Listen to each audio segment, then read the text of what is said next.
You want to learn how to clip your best gaming moments on PC using the Xbox Game Bar? It's easier than you think, and I'm going to show you how to do it step by step. So, are you tired of missing out on saving your epic moments in games? Maybe you've seen your friends share some awesome clips, but you just didn't know how to capture yours. Well, don't worry. By the end of this video, you're going to be saving every thrilling moment with ease. So here we go. First, you're going to open your Xbox Game Bar by pressing the Windows key and the G at the same time, okay? Open the Windows key, open Xbox Game Bar by pressing the Windows key and G at the same time. A menu is going to pop up. This is your dashboard. Next, you're going to click on the capture button. So now you're ready to record.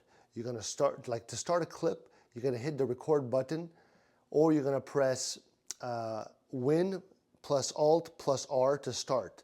You can stop the recording anytime by clicking the same button again. If you want to take a screenshot, simply press Win plus Alt plus PrtSc and your screenshot will be saved instantly. Also, to customize your settings, go to the settings menu, tweak your recording quality, hotkeys, and more. These simple steps are going to have you clipping your best games, your gaming moments in no time. Like, comment, subscribe. Everything's in the description.